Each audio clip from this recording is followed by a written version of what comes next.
Hey there, I want to give you this perspective just in case nobody has ever spoken to you about this problem in this way before.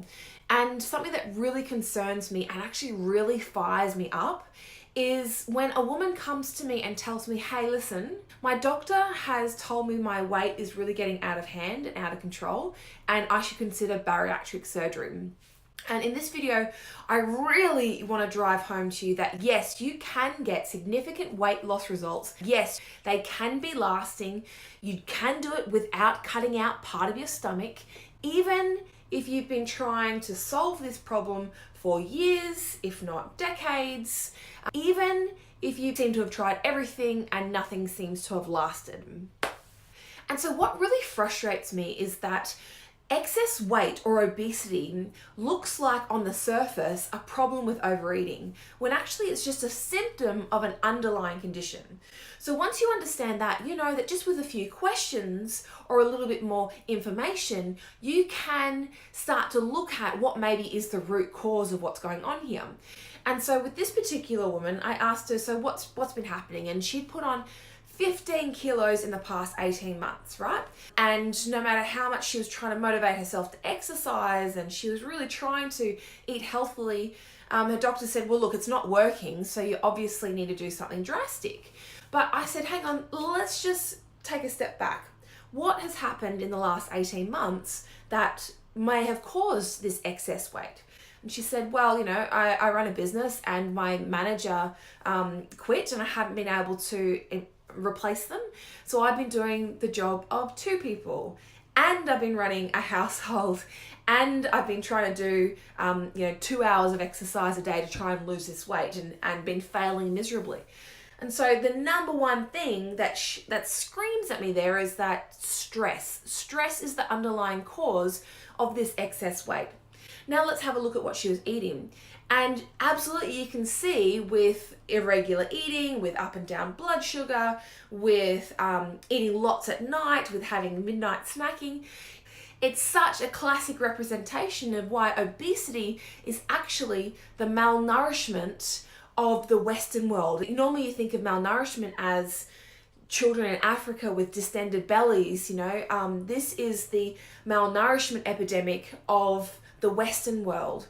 So when you're not getting the right nutrition into your body is always going to give out signals to make you want to eat more food, eat really high calorie food, because it's just looking for energy to grab, especially if you're stressed, especially if you're tired, especially if you're always thinking about the next thing that you've got to get done. Now, looking at the body as an entire system is not just something that I recommend to my clients.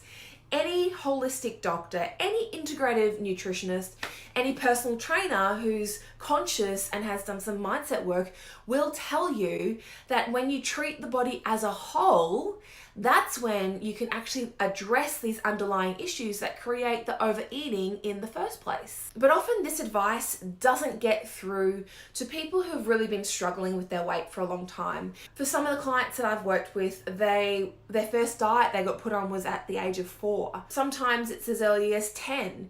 They feel such a sense of failure around the diets that they've been put on with so much restriction where it was impossible to maintain.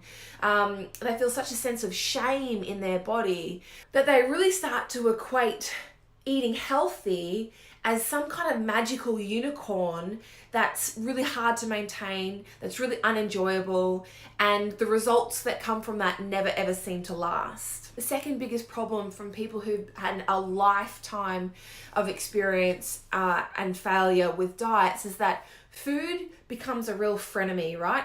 Food becomes the enemy, but it's also your friend. You turn to food when you're sad, when you're happy, when you want to celebrate, when you want to commiserate.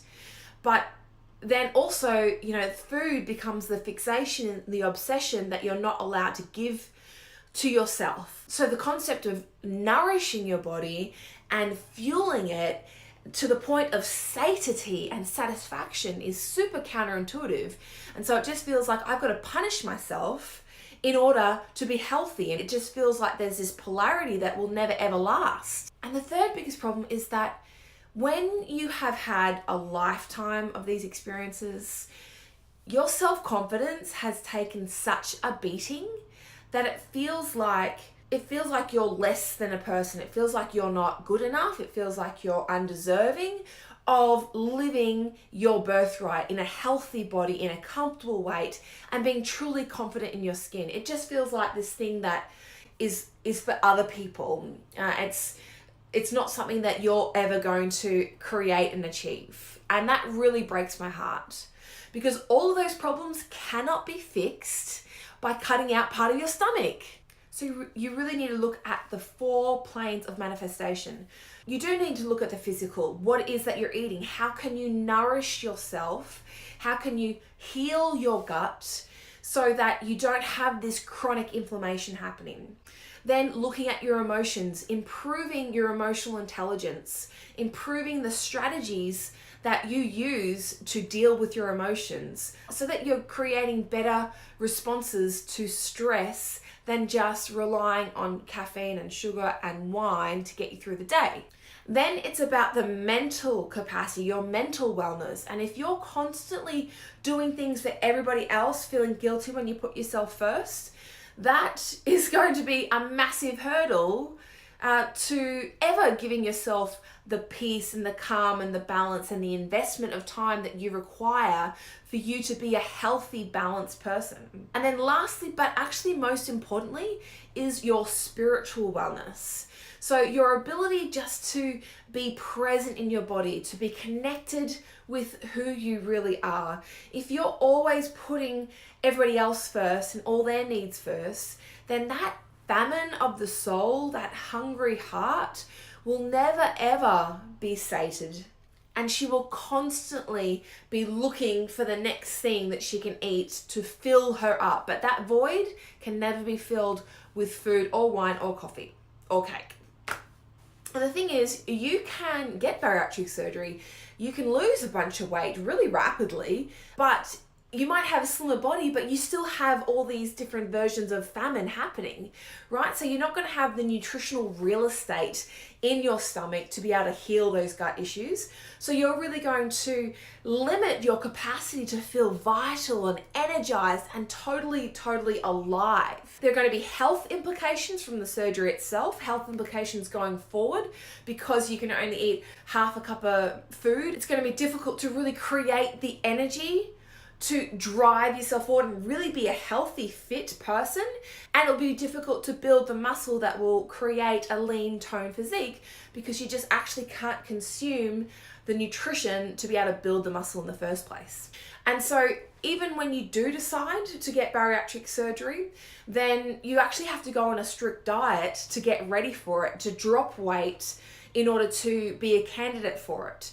And from the different people I've spoken to, they actually thought, you know what? Oh, wow, I actually can stick to this eating plan. I can lose weight. I can, and after I've done it for a few days, actually food's not that important to me. That's when you're addressing the physical aspects of your nutrition. It's the psychological promise of knowing that you're definitely going to get results that's keeping them invested in the process in the first place. So, doesn't that say that therefore it's a belief or a psychological issue, not a physical incapacity to lose the weight in the first place? So therefore, shouldn't you be going to see a psychologist versus getting part of your stomach cut out? But last and definitely not least, by only being able to eat a half a cup of food at a time, you miss out on the real joy of eating food. This is a body that you're allowed to enjoy. This is a vessel that you can take food in, experience the delight of your taste buds, and share it with the people that you love and care about. That's the beauty of being alive. And, you know, I love food too much to ever be compromising that for the long term for my entire life, when I know that there's another alternative holistic option that could give me the health of my dreams, the mindset and the vitality and the spiritual joy of life. Which would you rather prefer? Now, if what I've been talking about has been resonating with you, but it still feels a bit confusing as to what to do next, just know that what we've covered is only the first step of a larger system. So when we look at the fat switch, the fat and temperature switch, we are looking for what the root cause is that's creating the excess weight in the first place. And as we go through my signature system, this is actually what my clients have used to drop anywhere between 5 to 18 kilos within 90 days without just giving up all the foods that they love and spending hours in the gym. So we actually take you step by step through the physical plane, what you need to do with your food, the mental plane, what you need to do to uncover why you're subconsciously sabotaging. Then we work on the emotional plane and release the emotional weight, and then also the spiritual plane and realigning your feminine energy. So it's actually a really simple but powerful way to help you remember your body's innate healing wisdom, tap into that, and create your most authentic body confidence anywhere, anytime, so that you can enjoy your life to the fullest. Now, if you want to get crystal clear on the one thing that you should be doing right now to get these kind of results for yourself, go to biancaa.com/ or click on the link below, and I'll actually give you your own copy of this blueprint and the training that goes along with it. And if you'd like to speak to myself or one of my team, there's actually an invitation for you to book a 20-minute call with one of us and get your body confidence breakthrough. So check out the link, and we look forward to hearing from you soon. Bye.